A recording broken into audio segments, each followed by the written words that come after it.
Baik, terima kasih Pak Pendeta. Kita beralih ke pertanyaan selanjutnya. Pertanyaan ketiga.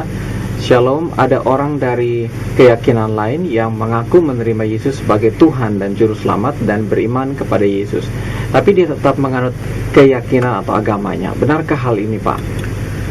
Saudara, kalau dia percaya pada Yesus tetapi dia tetap di dalam agamanya yang lama atau kepercayaan yang lama, dan dia terus menjalankan semua tata aturan ibadah di dalam agama lamanya, saya tidak percaya bahwa orang itu sungguh-sungguh beriman kepada Yesus.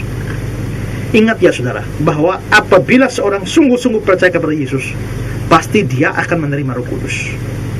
Kalau dia diberikan Roh Kudus itu pasti akan mengerjakan pengudusan di dalam dia dan mengerjakan pembaharuan di dalam dia, sehingga dia lalu menjadi ciptaan yang baru. Nah, kalau dia menjadi ciptaan baru, dia lalu akhirnya mempunyai kecenderungan yang baru. Dia menghasilkan buah roh di dalam kehidupannya. Ada kecenderungan yang baru kepada hal-hal yang baik, hal-hal yang kudus.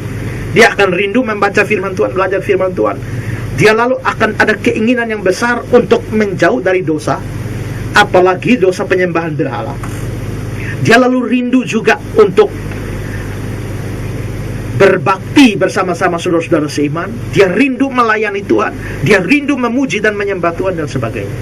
Dan saudara, hal-hal ini, belajar firman Tuhan, memuji dan menyembah Tuhan, dan bertumbuh bersama saudara-saudara seiman, menjauhi penyembahan berhala dan sebagainya, menurut saya itu tidak mungkin terjadi pada saat dia tetap aktif di dalam agama atau kepercayaannya yang lama.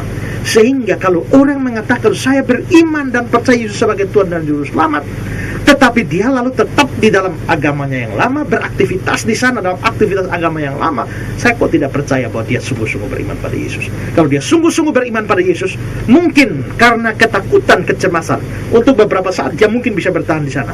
Tetapi pada akhirnya dia pasti akan mengambil keputusan untuk menjadi seorang yang percaya kepada Kristus, menjadi seorang Kristen. Ingat ya, bahwa memang orang bisa takut resiko dari menjadi seorang Kristen. Tapi Yesus berkata bahwa kalau orang takut kehilangan nyawanya, justru dia akan kehilangan nyawanya. Tapi orang kehilangan nyawa karena aku, dia akan mendapatkannya kembali.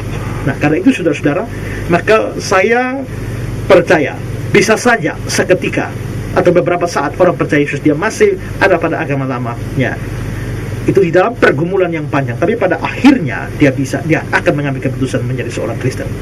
Kalau dia tetap di situ sampai mati dengan aktivitas agamanya dan dia mengaku percaya Yesus sebagai Tuhan dan Juru Selamat, menurut saya itu nonsens. Saya tidak percaya iman seperti itu. William Barclay di dalam salah satu pembahasannya tentang Petrus yang menyangkal Yesus, Petrus bersembunyi dan tidak mau mengakui bahwa Yesus itu adalah gurunya. Lalu saya ingat kata-kata Barclay mengatakan bahwa jikalau ada seorang beriman yang bersembunyi dari imannya itu, maka cepat atau lambat hanya ada dua kemungkinan. Persembunyiannya akan menghancurkan imannya, atau imannya akan menghancurkan persembunyiannya. Jadi saya tidak percaya ada orang sungguh-sungguh percaya Yesus akan tetap di dalam agama atau kepercayaannya sampai dia mati. Dia pasti tidak akan tenang di dalam hidupnya, dan dia harus pada satu ketika dia akan mengaku dengan mulutnya. Ingat ya, percaya dalam hati dan mengaku dari mulutnya bahwa Yesus Kristus adalah Tuhan.